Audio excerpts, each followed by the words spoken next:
market, which is exactly what they're going to talk to you about today. The webinar will focus on what it takes to get ready to sell and how to exit your business in style. And it'll last about an hour with an option to ask questions at the end. There's a chat Q&A button in the Zoom. So be ready to send any inquiries you have to the chat. You can also find links to take the pre-score and ValueBuilder assessments, which will be discussed on the call. So now I'll pass the baton back to Mr. Hollander and Mr. Conwell. Thank you so much. Thank you, Tatiana. Yeah. Go ahead, Jason. Well, Steve, would you, you're going to be the moderator today mostly, and I'll be here to answer any questions or talk a little bit about the M&A markets. But in the meantime, I'll go ahead and pass it over to you to start the webinar, going over this information we feel will be very beneficial to business owners looking to exit. Thanks, Jason. I appreciate it. Let's go ahead and get started. One of the things when we work with business owners, there's important questions that you need to ask yourself before you consider exiting your business. And the first here is your business ready to sell? So think in terms of taking your company to market. Is it ready to showcase your business and maximize your value? So critical question. The other question is, are you personally as a business owner ready to exit yourself? Especially when you think about going through a selling process and then later into retirement or what you have planned after. So these are two incredibly important questions. We bring this up all the time when we talk to business owners to just make sure that they're considering the pre, then during the sale, and the post environment after the sale.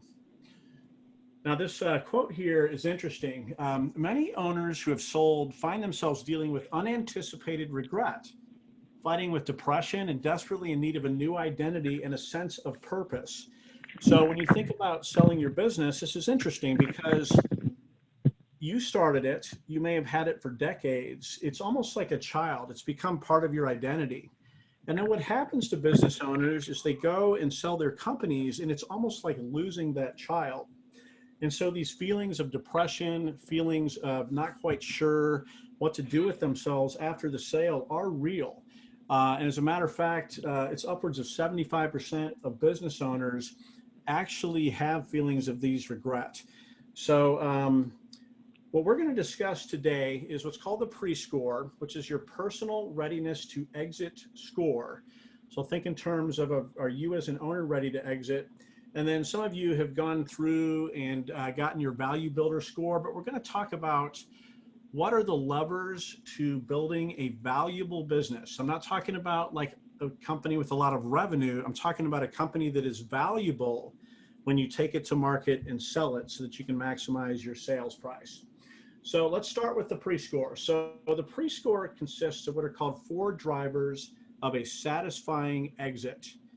And those drivers are a future vision. So think in terms of the future vision that you have for yourself after the sale, structuring flexibility and the different ways in which you would consider selling your business or exiting your business, the personal detachment that you may have. This one will be interesting when we talk about it, but how personally attached are you to the business? Are you buried in the business? Is the business dependent on you? Is it part of your identity? And then the last one is the team involvement of actually understanding what may happen with a sale. Are they going to be part of the sale and what they know? So how involved is the team? Some of the advice that some owners have been given is, look, don't tell the team until the check clears, right?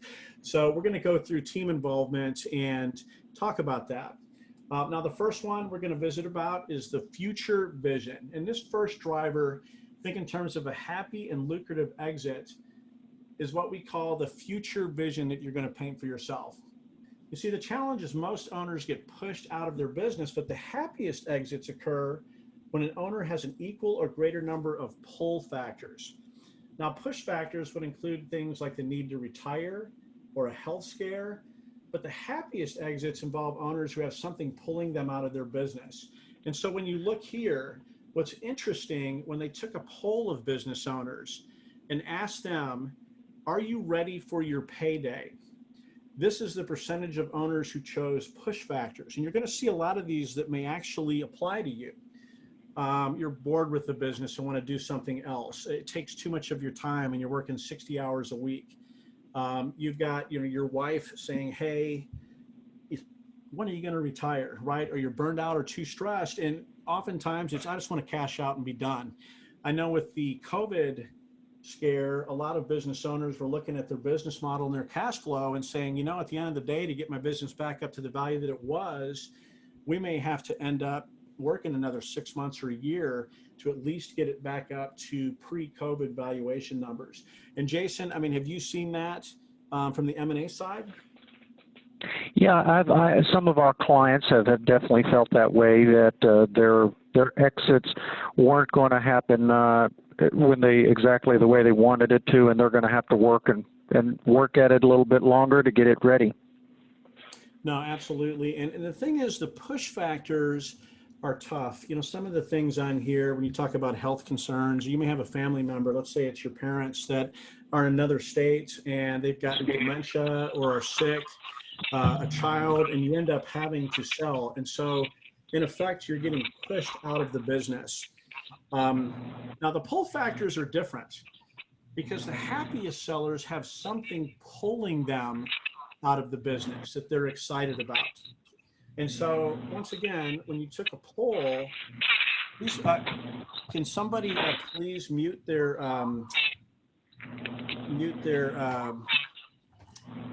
side? I can hear some background noise. So things like travel, which most of them, I don't know how many of you, your spouse has said, look, for the last 7 years, you've been saying that we're going to go take that cruise to Europe and we haven't done it yet. I want to travel. I want more family time, right? I've got 2 clients right now that are starting new businesses. And that's what's pulling them out of their existing business because they're super excited about the next opportunity. And so these are different. You're excited about selling the business. You're looking forward to, picking up golf again or working out or, getting involved in that charity that's kind of sat on the shelf for a long time. These are different pull factors. And what's interesting is owners that have more push than pull factors are ones that are likely to have the regrets post-sale. And these are real. Statistics show, like I said earlier, that 75% roughly will have it. And so think about your pull factors. As a matter of fact, at the end of this, we're going to have a link for you to take a pre-score. It takes about 8-9 minutes to take it. And you'll actually get a score on these 4 drivers. And we'll focus on what's important to you, and then obviously the other things that we're fixing to discuss.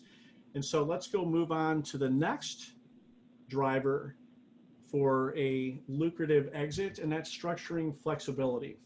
And this describes an owner's willingness to consider multiple exit scenarios. You see, a lot of founders make the mistake of approaching their exit with a rigid vision of how they see the exit going. They imagine an acquirer writing them this outlandish check, right, in exchange for the keys, which the owner hands them as they ride off into the sunset. But see, the reality is different. And when you look at exit options, oftentimes there's a myriad of different ways in which to sell your company. So one of the things you could do is an owner financing arrangement where you actually fund the sale and then they pay you with interest over time. Or you may have what's called an earnout. And what an earnout means is, okay, look, we're going to buy the business. We're going to give you 50% upfront, but we're a little concerned, let's say, about how dependent the business is on the owner. So the remaining 50%, you're going to earn that out over, let's say, the next 1 to 3 years.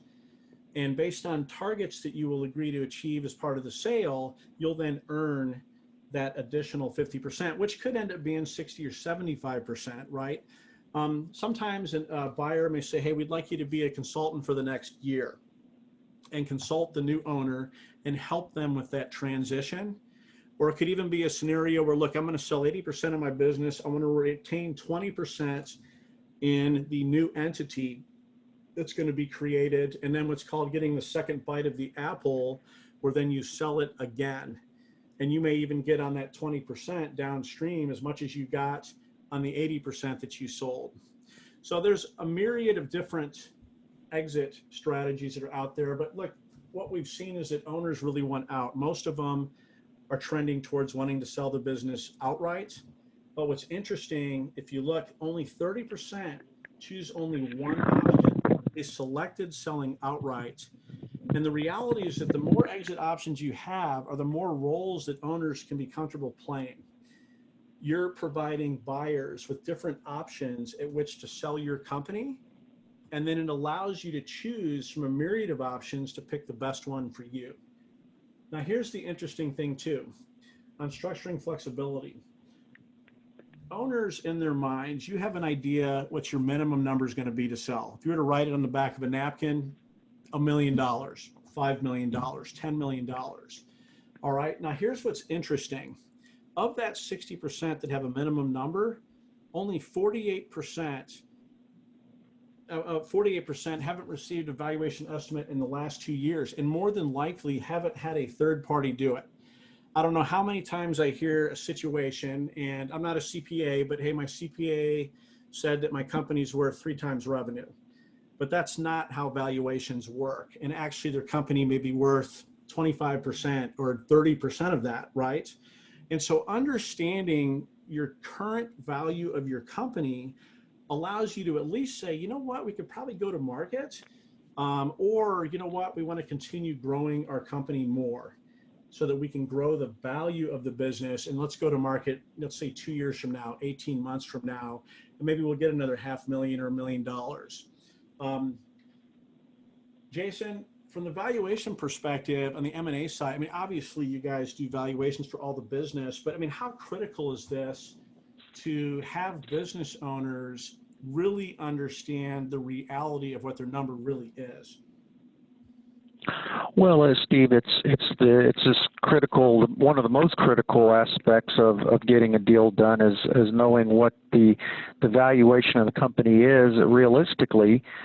So we're not, because buyers are going to have their own valuation on the way they see the business, but also we have to prepare the client to understand the reality. So valuation is very important in the process, in the M&A process, before you're getting your business ready to go into the market.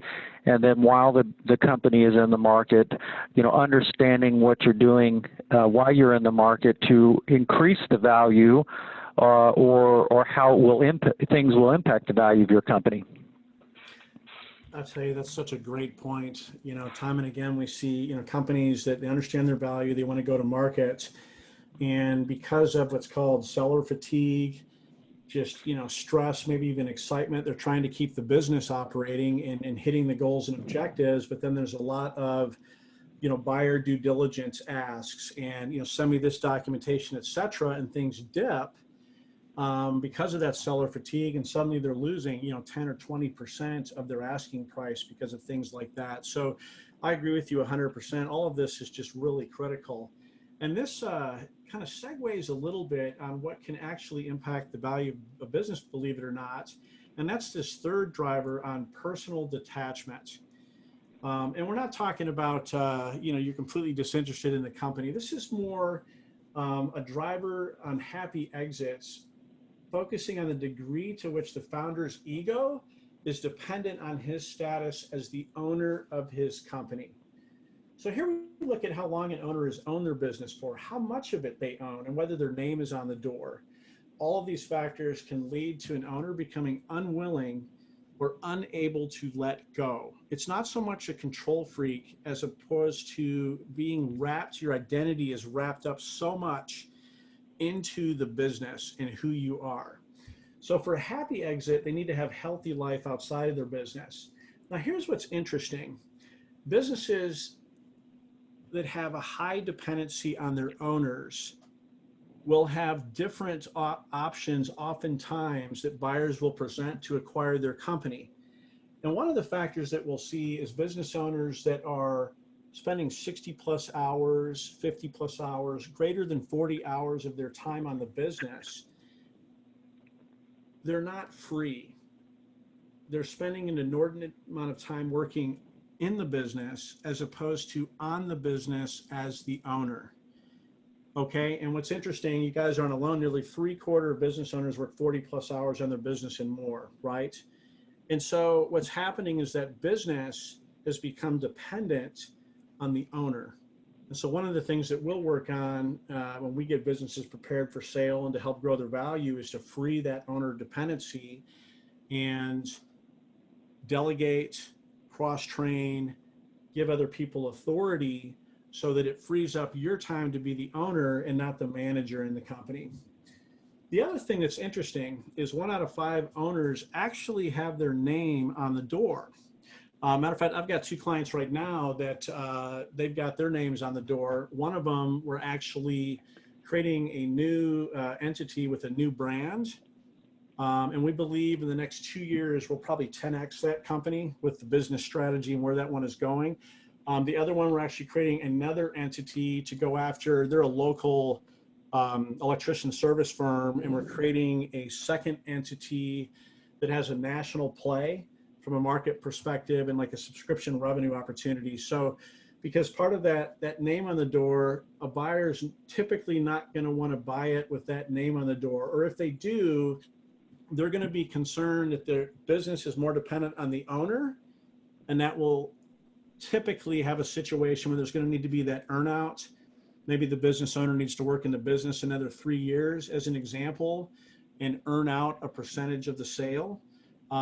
Definitely would probably want a consultant agreement or something until they're comfortable that this business can operate without the owner. The other interesting thing, now this is always an interesting topic, and we've had some interesting conversations with the business owners about this, but 8 in 10 owners mix their work life with their social life, okay? So, you go out to eat all the time with your owners, you have parties. If you have your own birthday party, you're bringing your coworkers with you.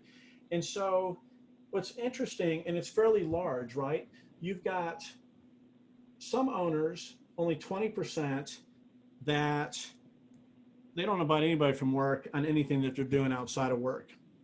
You've got 64% where, some people from their work, and then 16%, almost close to 20, where they just are really doing most of their social life with their coworkers. The challenge with this, when you talk about having an exit with no regrets, is that you sell the company, you did a great job, it's a turnkey sale, that next owner takes it to the next level, and suddenly your social life is gone. And people actually do start to get depressed. They've lost their friends because they're not spending time anymore. They're not in the business anymore. And they actually have to spend time figuring out, what am I going to do next? And so that is one of the questions that we have on this assessment. And then there's going to be strategies, et cetera, actually on all of this for you to improve your score, which ultimately means having a happy exit free from regrets, right? And so I want to segue into the next one, and this is team involvement. And team involvement is interesting because you want to be proactive about how you want to treat your team as part of the exit process. It's super important. And I'm going to say, look, this is a deeply personal issue for founders, some of whom would prefer not to tell employees for fear of word getting out among competition. We've got a business owner we've been chatting with. It's got about an $11 million company, and he's had it since 1987, super niched business, and he is very concerned about confidentiality and getting that out to his employees. I think there's a couple that he'll want to visit with, but it's got to be very hush hush, because as soon as it got out into the market, his other 2 competitors would start talking to his customers that he's selling out, the business isn't doing well. So you can imagine that there's this duplicity of asking employees to join them in their business only to turn around and sell it from under their nose. And so you've got all these feelings wrapped up in it, especially a business that's been around for a while with long-term employees. And here's the thing. Think about owners looking out for their team. You've got some that have a plan for thanking their employees, a percentage that has a plan for how and when they're going to tell them, some that immediately do know which owners are going to be involved in the exit, like a CFO, maybe your VP of sales as an example, VP of HR, operations person. Others that say it's very important to them that an acquirer agrees to keep most of their employees. But here's what's interesting. more than half have only taken one action or none at all. And when it gets down to the wire and you're getting offers coming in and they start asking questions and you're pinging your employees for different things, the grapevine may start to swirl. And so this is a super important decision. It is deeply personal, but it's a super important decision for you guys to really think about this. This would be another topic for a webinar, but you get into certain things like setting up like phantom stock or options for when they sell. They may get a percentage of the sale, incentive compensation plans, stay bonuses for key employees, which is super important because the most important asset when you sell your company is really going to be your employees. And a new owner, doesn't want to buy the company and 3 of the key employees bail and go do something else. They're going to want to see that you're proactive in setting up these arrangements that say, okay, they get an immediate bonus when it sells, and 2 years later, another bonus. And that combination may be equivalent to like their salary. And so that creates golden handcuff situation. And then, the other thing is that, look, you've got a lot of loyalty to your employees, and we understand that. And so it's important to think this through and build out your strategy, which is part of the, when you take the assessment and then the report that you get, it's almost like a workbook going through, and you'll be able to help think about that. So, the question is, how ready are you to exit? It's a really serious question. Jason, I'm curious, like, how often when an owner is going through the selling process, do you get the feeling that like it just hasn't 100% done on the owner that this sale's really fixing to happen, or that it's really starting to weigh on them? It happens more than you would think, Steve, that, you'd think that they have made that decision before they go out into the market and start talking to buyers and receiving offers. But when those buyers start coming in and the management meetings start happening and the offers start coming, then it really dawns on them that this is real. And sometimes it is too much, but most of the time, we find out that it does work out and we get across the finish line. But it does happen sometimes, those regrets. I've gotten those text messages and calls late in the night because the owner couldn't sleep because he, seeing that this is really going to happen and that he's going to be selling the company. So we sometimes obviously have to help them go through that emotional decision up front as in our screening process to make sure they are committed to working through this process, because it truly is a process, not an event. Absolutely. It's so much different between when you put the business owner hat that they've worn for many years, right? It's the entrepreneurial hat, working blood, sweat, and tears. And all of a sudden now you're putting this different hat on selling a company, especially for that first time. And you're right, it is a completely different process. And this is what we're going to talk about next. There are certain drivers, certain levers of a business that buyers hunt for when they're trying to acquire a company. And what people need to think about is that buyers typically look at potentially hundreds of companies before they buy, and they are about risk and trying to find out what is it about the company that is going to come up so that I don't buy it, right? And so the key here on this next part is understanding what drives the value of your business, because it's different typically than putting your entrepreneurial hat on. And so listen, we're going to start with the basics first.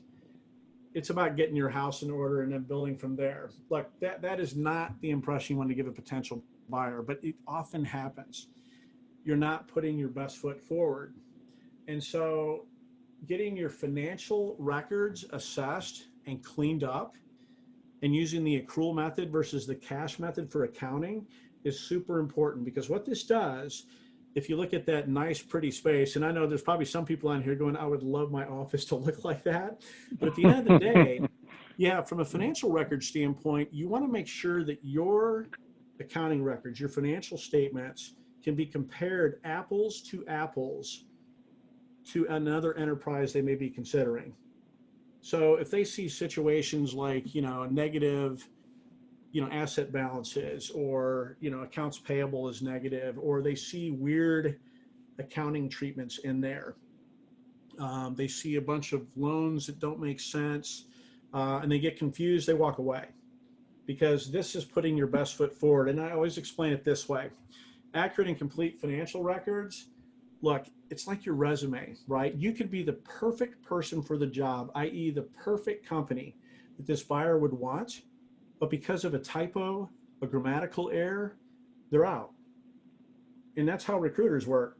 They may look and say, I've got 15 seconds to look at your resume. This is the best guy for the job, at those typos. If your financials and projections are like this resume, would you get an offer for your business? You might, but it may be 50 cents on the dollar, because they're going to assess the risk and say, okay, yeah, the financials maybe, quasi have some accuracy to them, but I'm concerned and I can't get a 100% accurate picture. So I'm going to discount what I'm going to offer to you, because I'll come in and I'll get everything cleaned up, and, hopefully, knock on wood, the amount of discount that I did will offset the risk. Okay.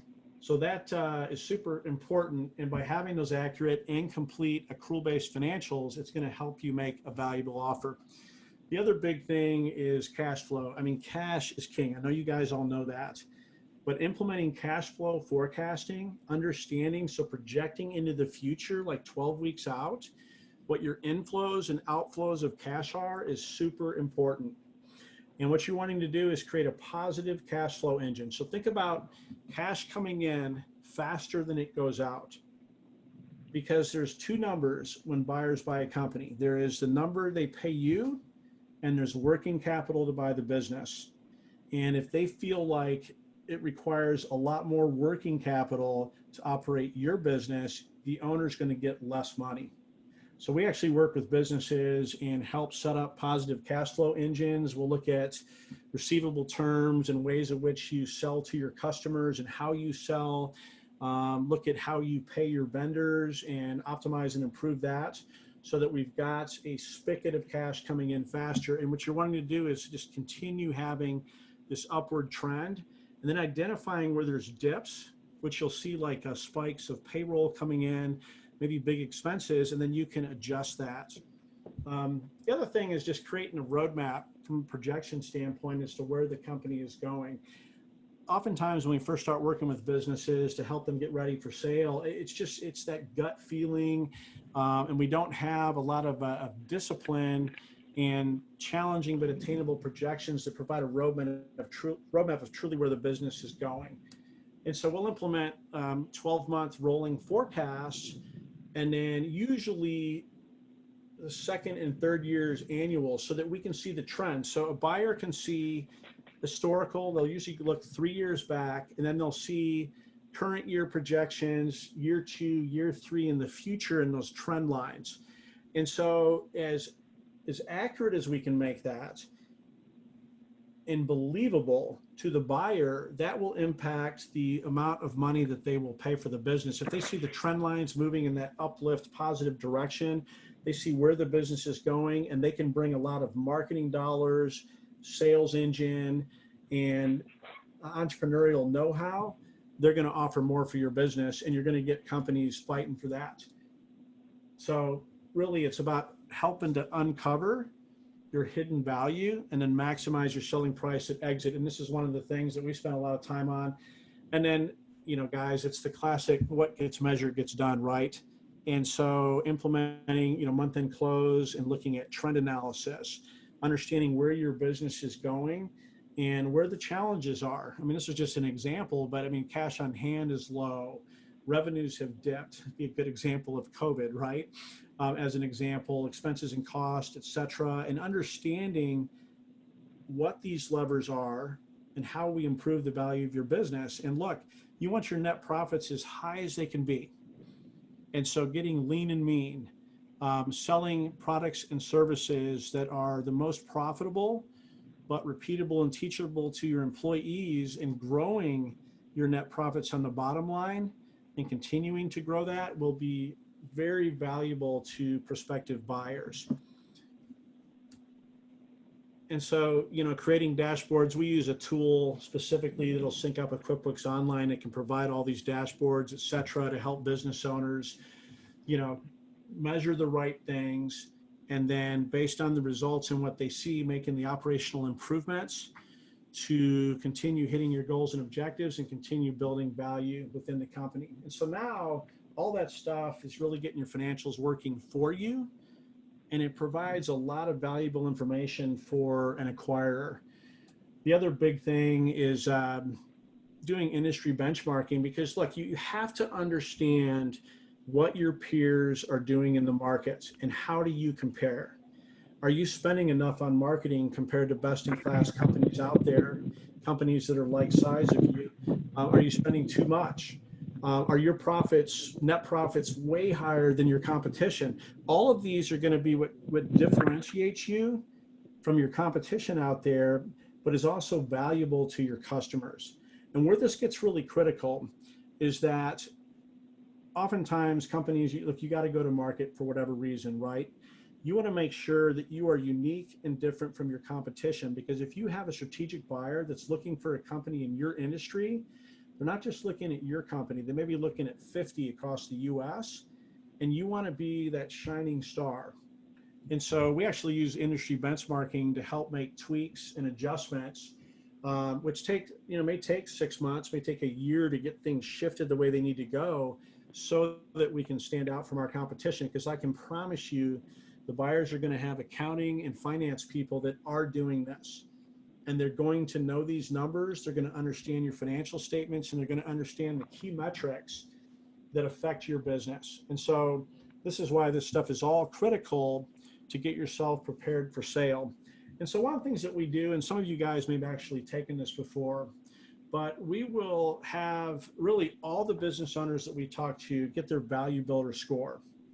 And what you want to do, you're thinking of this in terms of, on a scale of 0 to 100, your score is going to mean how sellable are you in the marketplace? How sellable is your business? And what's very interesting about this, so the metrics now, there's 60,000 plus companies that have taken this. And of companies that are scoring in the 80 plus range, they're selling for 71% higher on a multiple perspective than the average business. And the average business is really sitting around 55, 56 score. So don't think of this in terms of like A, B, C, D, E, F, right?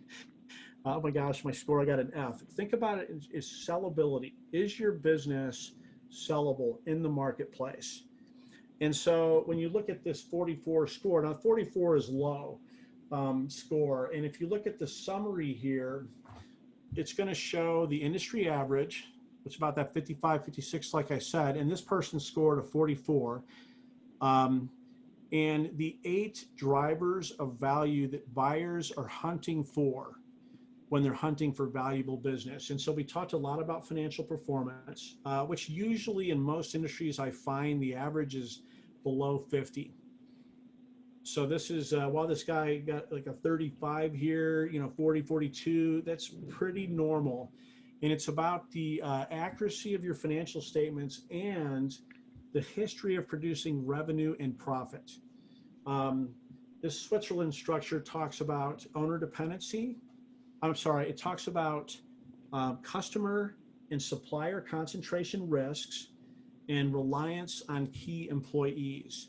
And so you look at this industry average here is much higher, but there may be a customer concentration problem where, let's say, 30% of the revenue is with one customer, as an example. Monopoly control, we talked about that. How unique is your business and how differentiated are you with your competitors? Customer satisfaction, we could have a whole webinar specifically talking about what this means. But the metric that we talk about here is what is your company's high potential for growth? And so we actually use a confidential survey and what's called the Net Promoter Score. You guys can ping me offline, or we could send some emails and I can talk more about this. But it's a global index on a company's high potential for growth. And some of the top companies in the world that you've heard of, like your Eventbrites and your Marriott's and your Harley Davidson, AT&T, have super high net promoter scores and they're super valuable. So this is where this kicks in. This is cash flow. We talked about that on inflows and outflows of cash. And the more cash you have coming in than going out, the faster it comes in and goes out, the higher that number. This is about scalability and growth potential. Buyers have built businesses. They want to buy one and they want to scale it. And they want to see how fast can they scale your business and what is its potential to really grow. So there's a variety of different markets that they can look at. Maybe it's based on location, ethnicity, age group. There's just a myriad of different growth opportunities out there, whether it's like sales channels that they look at. Maybe they don't sell online. Maybe there's opportunities to do that. Strategic buyers are going to be hunting for companies that have really growth and scalability potential. And then I don't know how familiar you guys are with recurring revenue streams. I've been with AT&T now since,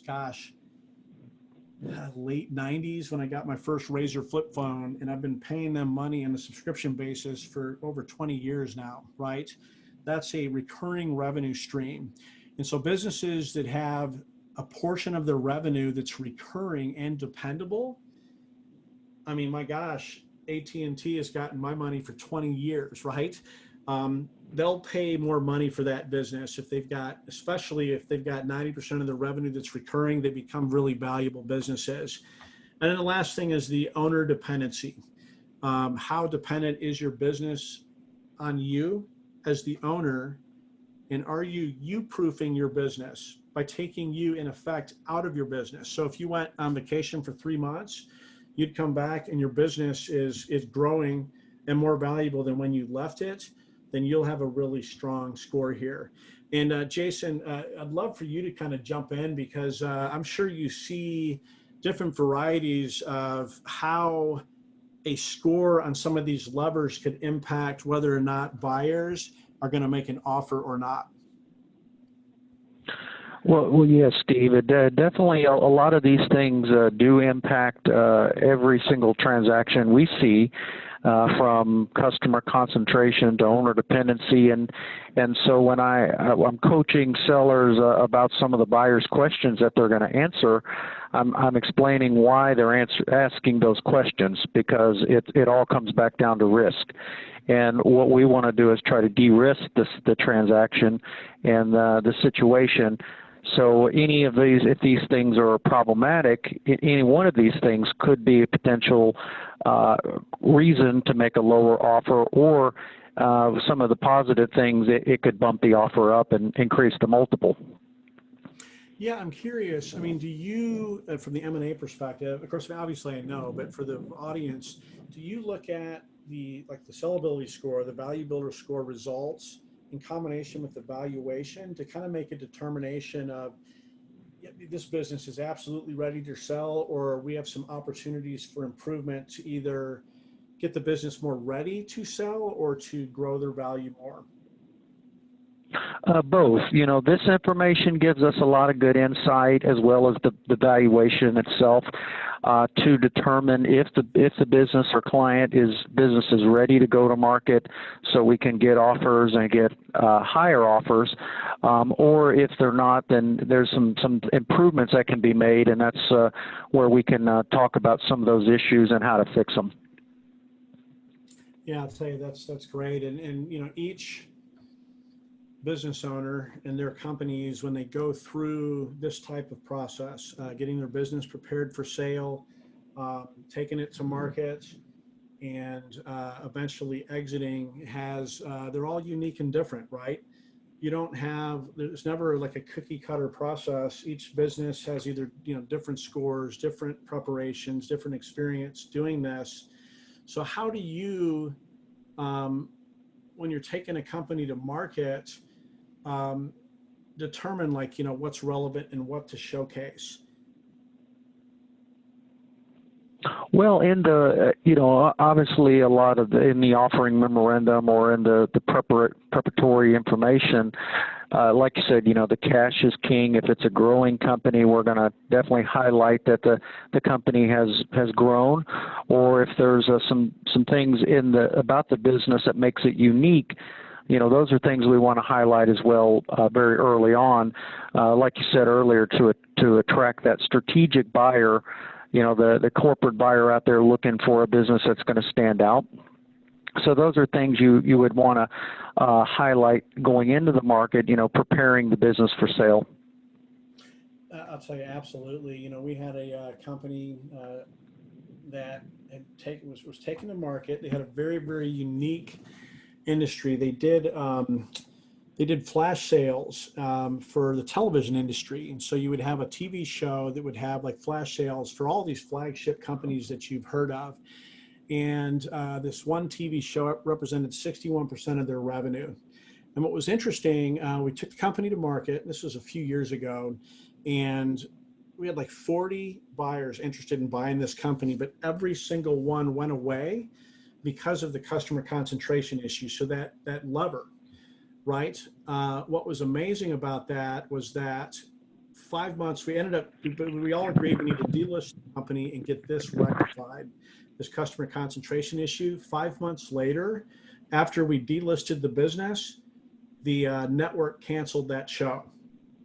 So had the buyer bought the company, they would have bought it not necessarily, definitely not discounting the company enough, and then would have lost that entire revenue stream.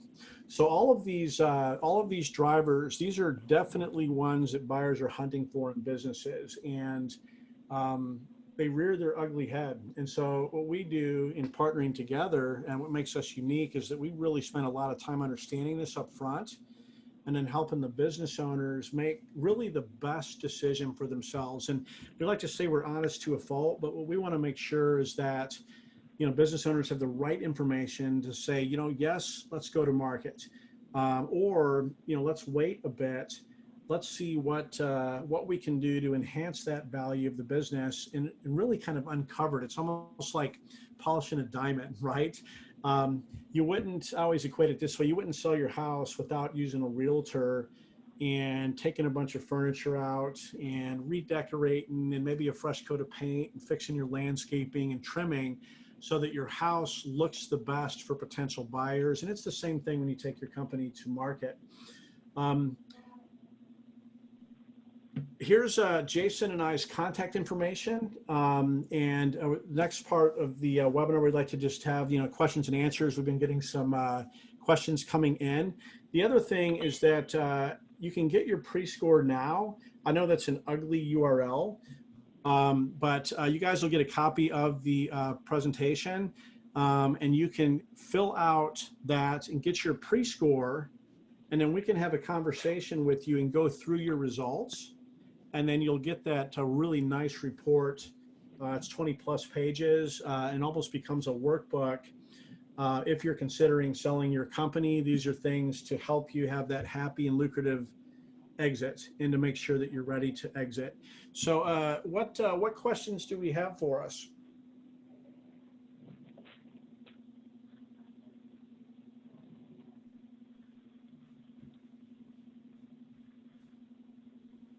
Can you guys see the chat on your end?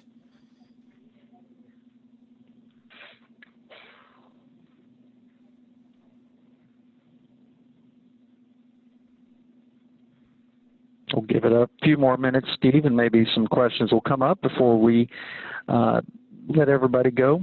Oh, okay. Okay. Well, I will say this. I mean, one question that comes up a lot is, what do you do in a situation where, when we talked about those push and pull factors, where there really is a push factor that's pushing this business owner out of the business, and while they may not want to sell then, what are they going to do? I mean, it's their parents are sick, they've got to move, let's say, to California from there in Iowa. What are we going to do? This is not the ideal situation. And what we say is that it's super important to get like the ValueBuilder Score and evaluation, so we can understand the strengths and weaknesses of the business, so like opportunities for improvement. And then based on looking at that, so okay, why don't we do this? We do an accelerated program to showcase not only what you do well, but let's see if we can rapidly make improvements on, let's say, a few key areas while while IAG is working on the customer information memorandum and taking the company to market. So we're collectively working together. And then the beauty in that situation is that it really takes on average about 9 months to sell a business. I mean, sometimes you can sell it faster, but it still gives us a runway to continue working on things. Because one of the things Jason said is that with that time to market, taking the company to market and selling, we do have time to continue working on the value of the business. So while it's not, 18 months or so, it is an opportunity to say, okay, we know the situation, we know what we're at, we know what we need to get accomplished. Now let's all roll our sleeves up and make sure we put the best foot forward for the business. That's great, Steve. We have one question came up. Question is what's your experience selling membership-based businesses or working with membership-based businesses? Yeah, that's a great question. Jason, do you want to start on that one? Well, I can. We do have quite a bit of experience working with a diverse type of businesses over the years, but we found that if you're a membership-based business or you have contracts or clients that have that going back to that reoccurring revenue, if that's the case, then the business should be easier to sell. We would be able to present interest and buyers into those type of businesses easier than a type of business that you have to go out and hunt for the revenue, every time you make a sale. So anything in the membership-based businesses is always something that attracts us as M&A advisors because we know that's what buyers are interested in looking at. How about you, Steve? Yeah, absolutely. I mean, great, all the points that you raised. I mean, what we'll do on these types of businesses is we look at a few things. So one of the things is a very important metric. It's called the lifetime value of the customer divided by the cost to acquire the customer. And typically member-based business oftentimes are online, so they're being sold through digital marketing channels and all that. The interesting statistics on this ratio, so it's LTV, long time value, divided by CAC, cost to acquire the customer, is that if it is a 3-to-1 ratio, it's not going to be sellable.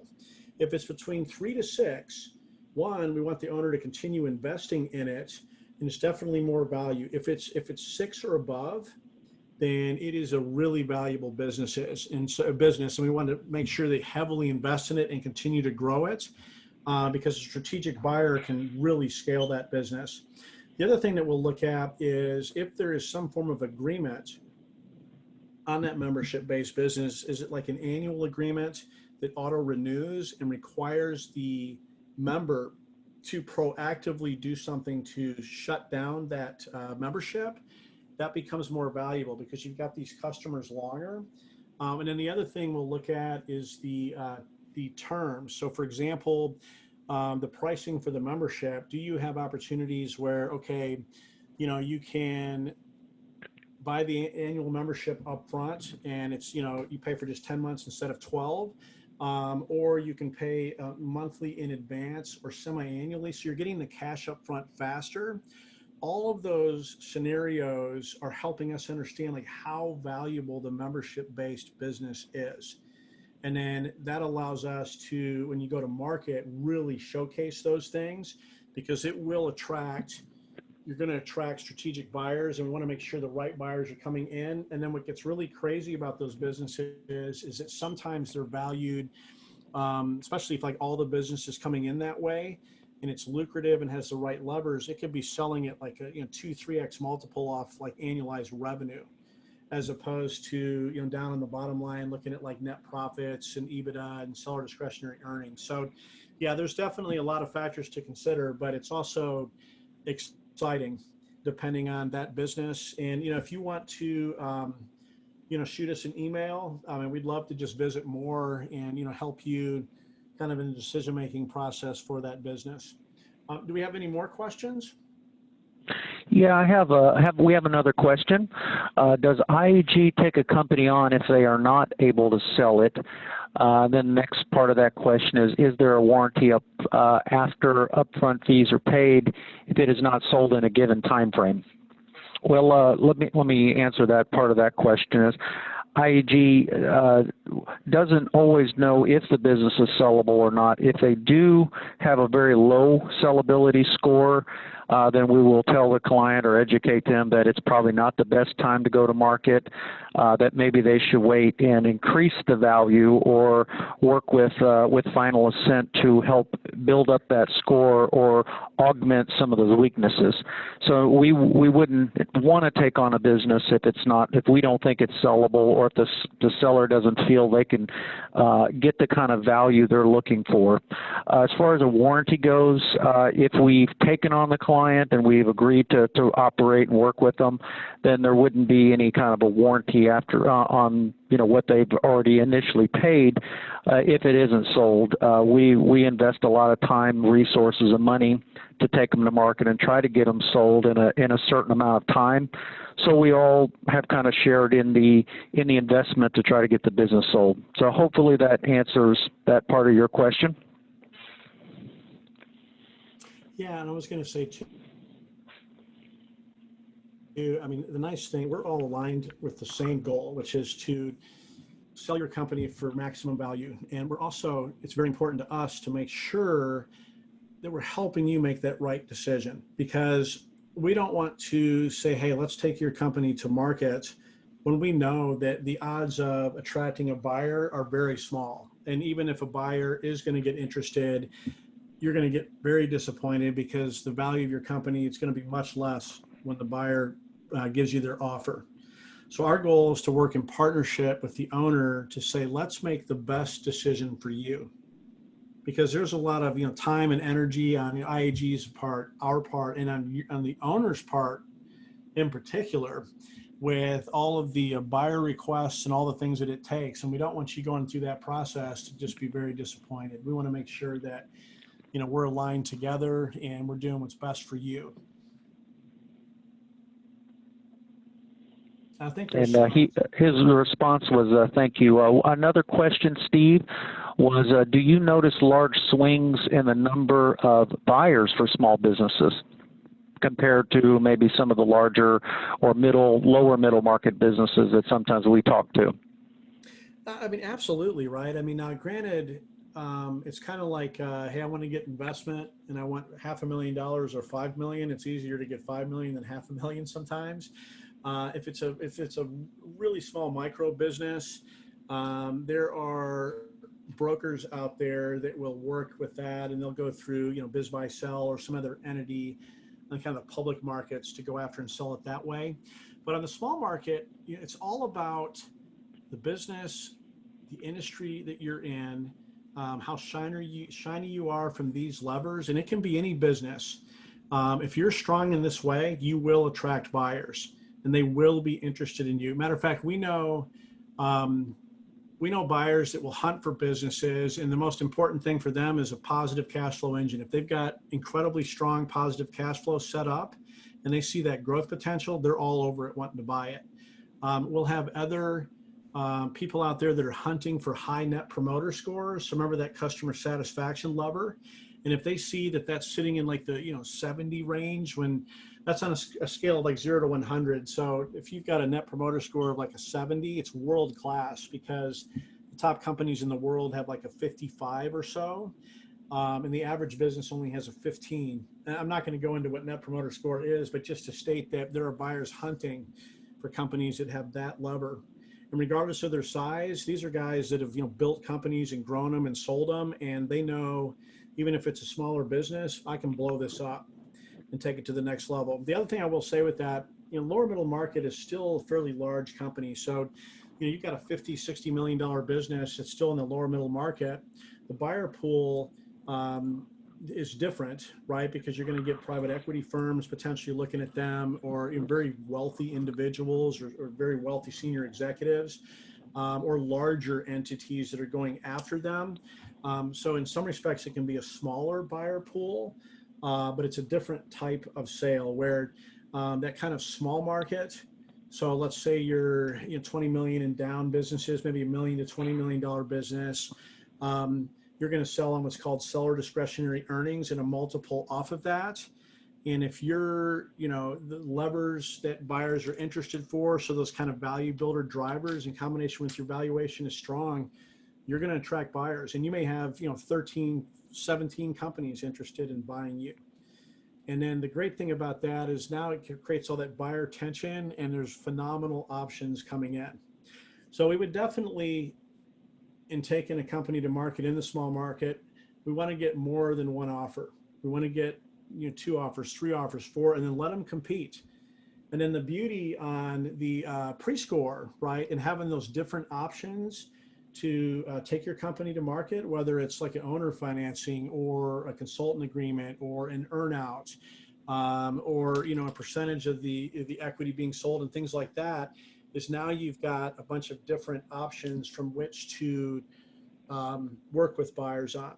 So I don't know if that 100% answered your question. I kind of talked about a bunch of different things all kind of wrapped around that, but hopefully it did. Steve, I think we've got another question here. We're talking a lot about the discussion had to do with repetitive types of product sales. We're talking about the subscription models and some of the other things we've been discussing versus a make-to-order situation with anywhere from a 3 week to 6 months to design, build, and install, for example. So those are a lot of work in progress type situations. Add this to the selling process for capital equipment is anywhere from 6 to 18 months from first contact. So that's kind of the question. Do you have a kind of an example or something we can talk about? It sounds like these are orders it takes a while to design, build in different types of industries. But as far as from a buyer standpoint, isn't that predictable revenue that they will have when the business is acquired, Steve?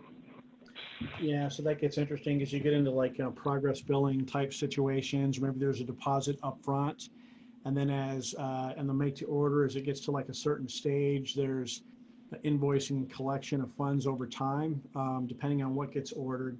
One of the things that buyers will consider, so you say make to order, so it reminds me the cut to size industry for laminate, where you could cut to size any configuration that you wanted with the laminate. It would go through the process, get cut custom to that order, and then get sold. One of the things that buyers oftentimes will look for is this concept of repeatability and teachability. So teachability in that, how easy is it to teach your employees to design and build and deliver the product or service that, in this case, the product that you're taking to market.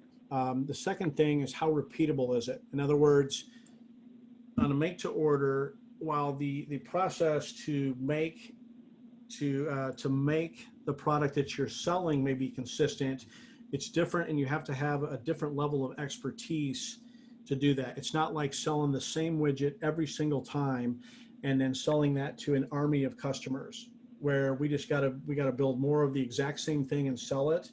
These are very custom orders. And so buyers will look at that, and they will make a determination based on working capital for the number of specialists that you need to have, which are more expensive than generalists, how documented all your processes and systems are, how you leverage technology. They're going to want to look at the back orders, and how much back order you have in the business, what revenue that has not been earned yet, but we know is coming into the fold. So that backlog, and evaluate all of that. So your question is definitely more sophisticated. I mean, I think Jason and I both would love to kind of visit offline and kind of understand more specifically about what industry that you're in, and then get a better understanding. But those are some of the things you have to remember, that buyers are going to be larger, because that's why they're acquiring your business, typically more sophisticated. We'll have, finance and accounting folks with them, and a lot more horsepower and working capital to take it to the next level. That's why they're interested in buying your business. And so they will evaluate these things that I'm talking about to make that determination. Is it better to acquire a company that's got this kind of custom product design and delivery setup, versus a company maybe in the same industry but sells just a few things only? and how rapidly could they scale that business, and then what are the working capital requirements to fund that business and continue to get it to grow. So hopefully that made sense. I mean, it was a great question, and very specific and niche, and we'd love to just visit more about that and talk and kind of put our heads together and see, see what comes out of that conversation. Well, thank you, Steve, for answering that. I agree with a lot of the points you made on that, but we could always just visit about that offline. Yeah, absolutely. Do we have any more questions, Jason? I think that looks like about it. Was there any other questions or information we could cover before we go ahead and let everyone off? No, I mean, I think we've done a good job covering the gamut. I mean, I know that this webinar was obviously focused on getting a business, getting your mindset ready for life after the exit, and the key things that buyers look for in hunting for a valuable business. But if anybody's got any additional questions that come up, or they just want to reach out and chat, I mean, we're obviously more than happy to do that. We will give the presentation to everybody via an email. I think it's fairly large, so we'll PDF it, but it should work via email. And then what we'll also do in the email is make sure that this link is here for pre-score. And now that I'm thinking about it, Jason, I think it may make sense. We could probably add the ValueBuilder system, like the assessment link as well, because they may want to take both. I mean, the ValueBuilder assessment, if they haven't taken it, takes about 15 minutes or so, 20 max. And then obviously the pre-score one takes about 7 or 8 minutes. I think it's 12 questions, so it's pretty targeted. But guys, we're also going to have more webinars coming out.